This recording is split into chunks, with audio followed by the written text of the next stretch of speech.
បាទសូមលំអរកាយនឹងគោរពជំរាបសួរបាទបងប្អូនអំពុកម៉ែមីមីទាំងអស់គ្នាបាទគឺត្រឡប់មកជួបជាមួយនឹងតម្រុយឆ្នោតយួនសម្រាប់ Channel គ្រូធំថ្ងៃទី4ខែ8ឆ្នាំ2026បាទអញ្ចឹងបងប្អូនសង្ឃឹមថាសុខសប្បាយទាំងអស់គ្នាបាទចំពោះថ្ងៃទី4នេះយើងក៏មាននៅតម្រុយលេខល្អៗសម្រាប់ចែកជូនទៅកាន់ពុកម៉ែមីមីទាំងឆ្នោតយួនថ្មីនិងឆ្នោតយួនចាស់សម្រាប់បងប្អូនដែលមិនទាន់បានចុច like ចុច share ចុច subscribe ចុចជាវនឹងក៏សូមជួយចុចម្ដងមួយហើយដាក់សញ្ញារូបកណ្ដឹងទាំងអស់គ្នាដើម្បីយកលៀបយកសំណាងនិងទទួលបាននៅតម្រុយលេខល្អៗពី Channel ខ្ញុំបាទជារៀងរាល់ថ្ងៃបា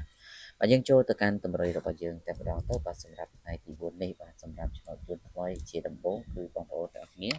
បាទយើងចូលទៅកាន់ម៉ោង10កន្លះសម្រាប់ព្រឹកនេះគឺបងប្អូនសូមអុកតុងកៅនិងអុកតុងថុកបាទចំពោះលេខបូកប៉ុស្តិ៍សូមអ្នកទាំងអស់គ្នាបូក9192បាទ9192ហើយចំណែកតុងហុកវិញគឺយើងយក67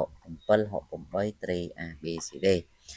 សម្រាប់បងប្អូនដែលលេខម៉ោង1កន្លះចំពោះម៉ោង1នេះគឺពុកម៉ែមីសូមយកខ្ទង់0និងខ្ទង់20បាទចំពោះខ្ទង់0នេះសូមអ្នកទាំងអស់គ្នាបូក04 05បាទ04 05ហើយចំណែកខ្ទង់20យើងបូក28និង29លេខ A B C D ដូចគ្នាបាទអញ្ចឹងបងប្អូនទាំងអស់គ្នាកុំភ្លេចជួយចុច Subscribe ចុចជាវនិងដាក់សញ្ញារូបកណ្ដឹងទាំងអស់គ្នារីឯតម្រុយឆ្នោតយន្តចាស់បាទសម្រាប់ម៉ោង4កន្លះម៉ោង6កន្លះយើងក៏មាននៅតម្រុយលេខដើម្បីបងប្អូនយកទៅធ្វើការផ្សងសំណាងផងដែរ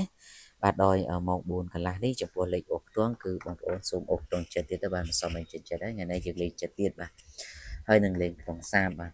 បាទចំពោះខ្ទង់ចិត្តនេះគឺពុកម៉ែមីមីសូមបុក76 77បាទ76និង77រីឯខ្ទង់30យើងយក34និង35បាទ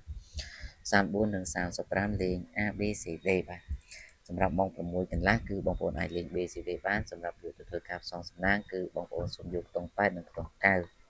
បាទហើយចំពោះលេខត្រេគឺយើងយក8687បាទ